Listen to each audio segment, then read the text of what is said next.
The storm raged. The wind howled like a wild beast, tearing through the night with relentless fury. The sea, a dark and churning abyss, seemed to conspire with the heavens to unleash its wrath upon the small boat caught in its midst. Waves crashed against the boat, each one more ferocious than the last, threatening to capsize it at any moment. The disciples clung to the sides, their knuckles white with fear, their hearts pounding in their chests. Fear gripped the disciples' hearts. They had faced many dangers before, but this storm felt different, more menacing. Then, through the chaos, they saw him. A figure barely discernible through the sheets of rain and the darkness, walking towards them on the water. A figure emerged from the tombs, possessed by a legion of demons. His presence was both terrifying and mesmerizing, a stark contrast to the raging storm around them. His eyes blazed with torment, a reflection of the inner turmoil that consumed him. The disciples could see the pain and suffering etched into every line of his face. He cried out in agony, his voice a raw and desperate plea that cut through the storm. "Help me!" he begged, his words filled with a pain that seemed to echo from the depths of his soul. But his plea wasn't directed towards the disciples. They were mere witnesses to this moment of profound desperation. It was aimed at Jesus, the Son of God. Amidst the chaos, Jesus stood with a calm demeanor, his presence a beacon of hope and serenity. "What have you to do with me, Jesus, Son of the Most High God?" he shrieked, his voice a mixture of fear and defiance. The words hung in the air, a challenge and a plea all at once. "I beg you, do not torment me." His outstretched hands trembled, his body racked with the torment of the demons that possessed him. And then, a chilling request. The air seemed to grow colder, the storm's fury momentarily forgotten as the man spoke again. The demons within the man pleaded with Jesus to send them into a nearby herd of pigs. Why pigs? The question lingered, a mystery that added to the eerie atmosphere of the night. What drove these tormented spirits to choose such creatures as their next dwelling? The disciples watched in awe and fear, their minds racing with questions and their hearts heavy with the weight of the moment. The storm, the man, the demons and the pigs, all pieces of a puzzle that seemed beyond their understanding. The story unfolds in the Gospels of Mark, Matthew and Luke. Jesus, having calmed a raging storm, arrived in the region of Gerasenes.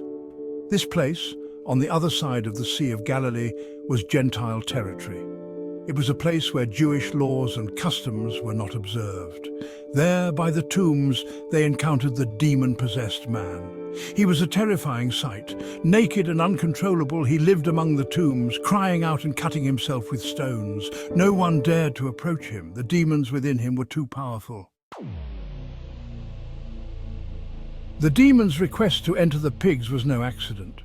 It was a calculated plea, rooted in the spiritual symbolism of the time. Pigs, according to Jewish law, were considered unclean animals. They were forbidden to be eaten or even touched. To the Jewish people, pigs represented impurity and a disregard for God's commands. For the demons, choosing to inhabit the pigs was a deliberate act of defiance and desecration. They were choosing to dwell in what was considered spiritually repulsive. It was a way for them to further distance themselves from God's holiness. The demons' desperation stemmed from their knowledge of their ultimate fate, the abyss. This was a place of eternal torment, reserved for Satan and his followers. They knew that Jesus had the authority to send them there. This is why they pleaded with him not to torment them before their time. Their request to enter the pigs was a desperate attempt to delay the inevitable. They sought to cling to the physical realm, even if it meant inhabiting creatures deemed unclean. The pigs, for them, represented a temporary reprieve from the eternal judgment that awaited them. Section 5. Driven to destruction. Demons, by their very nature, are destructive forces. They thrive on chaos and seek to destroy everything good and pure. Their entry into the pigs had an immediate and devastating effect. The once docile herd was driven into a frenzy. They stampeded down a steep embankment and drowned in the sea.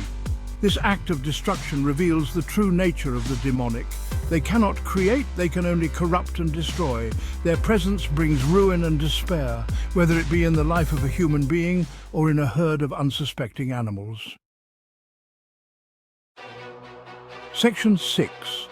Demons fear judgment. The story of the Gerasene demoniac offers a glimpse into the spiritual realm. It reveals the reality of spiritual warfare and the power of Jesus over the forces of darkness. The demons' fear of Jesus and their desperate plea to avoid the abyss highlight a crucial truth.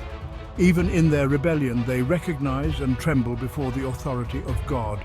They understand the consequences of their actions and the inevitability of judgment. This fear, however, is not repentance. It is a self-serving fear, driven by a desire to avoid punishment, not to seek forgiveness. Section 7. Empty vessels, open doors. In the ancient texts, we often find metaphors that speak to the human condition, and one such metaphor is that of the empty vessel. An empty vessel can be filled with anything, good or bad, and this concept is vividly illustrated in the story of the demons and the pigs. The demons' request to enter the pigs also raises questions about spiritual vulnerability. Why did the demons choose the pigs? What made these animals suitable vessels for such dark forces? This incident opens up a dialogue about the nature of spiritual susceptibility and the factors that contribute to it.